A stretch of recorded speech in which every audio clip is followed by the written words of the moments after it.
Europeans who visited America, what was your biggest WTF moment?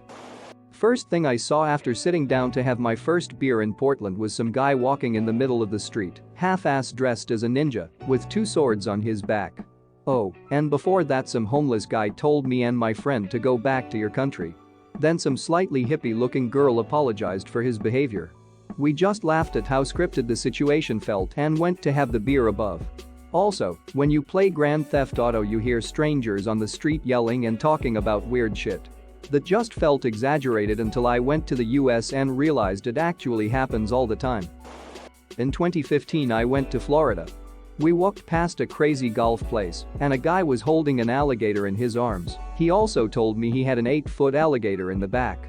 I'm from England, so I don't think I'll ever quite get over just how casual he was having a fewing alligator in his arms. That's very much a regional thing. My wife is from Florida and isn't fazed by alligators. I'm from Georgia, Alabama, and I won't go near the damn things. European gone to Texas, the difference in religion is astounding, it's so much more prevalent in people's lives here. There are some beautiful churches in Europe, but they don't seem to have the same spirit as Texas. Also holy food, the driving distances are immense. An hour commute in the morning is normal for people.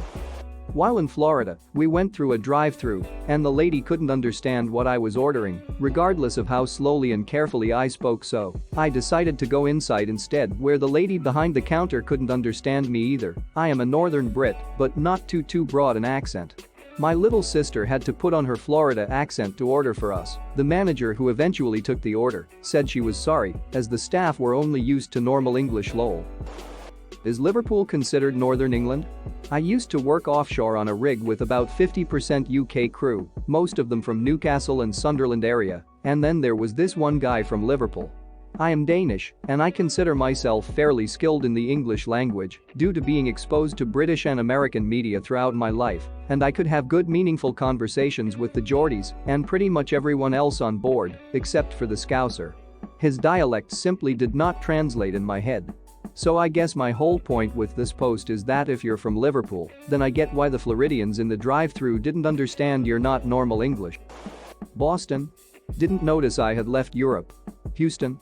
The people were as friendly as they were huge. And loud. Hugely loud. And loudly huge, I guess. Nashville and other places I went kinda blend together in my head, except for the delicious food. Oh, and the person who asked if my country had coins and traffic lights. What?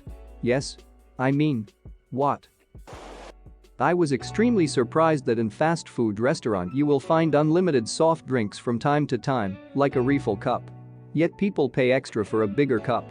So they don't have to walk too often, I guess? People often get big cups when they intend to take the drink with them, so that it will last longer. However, many people also get big cups just because then they don't have to refill so often. Edit.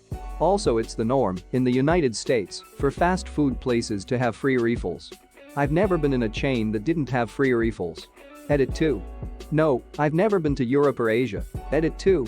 No, I've never been to Europe or Asia, but I figured everyone knew we were talking about the US. Edited for clarity.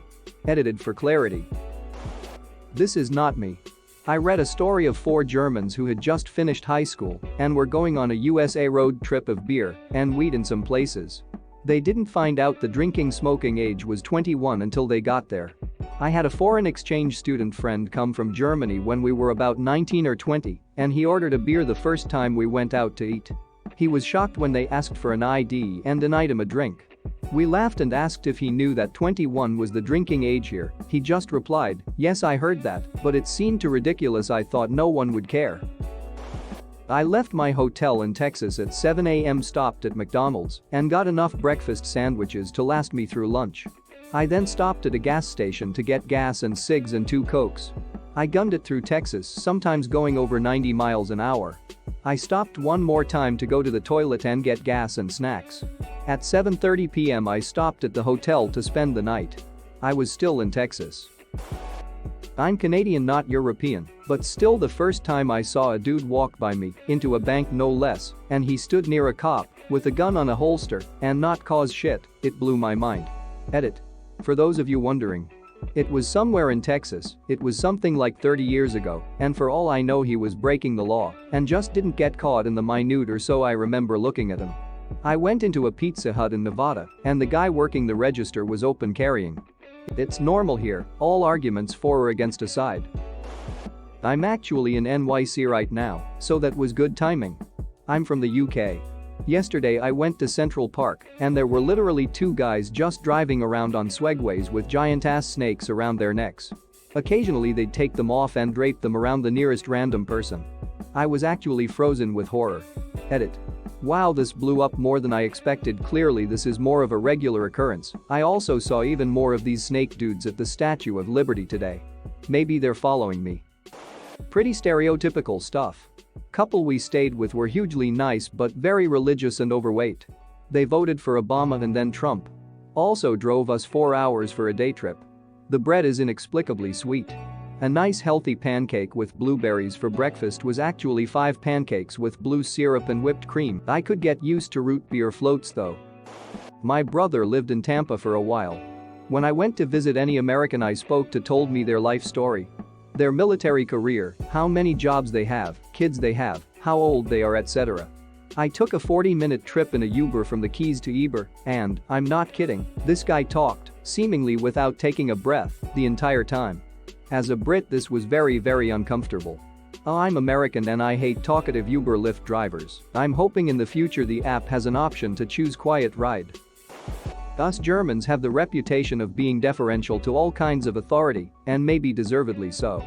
But when there is some trashy drama going on in a US supermarket, there always seems to be someone who at some point threatens to call the manager if those shenanigans don't stop right away, sounding like they are about to conjure up some omnipotent eldritch deity. Which executive powers do store managers have in America? Are there states where they can invoke some kind of castle doctrine and pull a gun on you? It's just a way to have someone come over and properly defuse the situation by either giving some kind of discount or booting the person from the facility.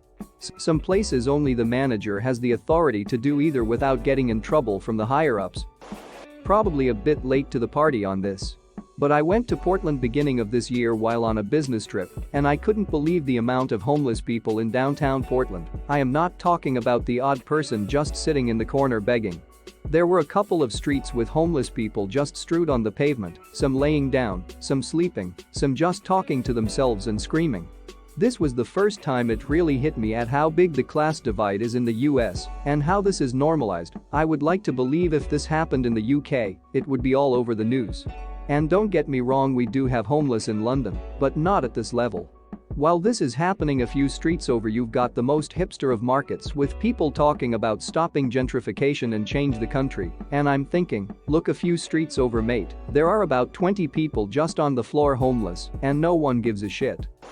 We were on a road trip in California. Obviously the variety in scenery is amazing. You go from huge lively city to mountains, from mountains to deserts and from deserts to beaches. My biggest WTF moment, however, was when we were driving from Yosemite to Death Valley.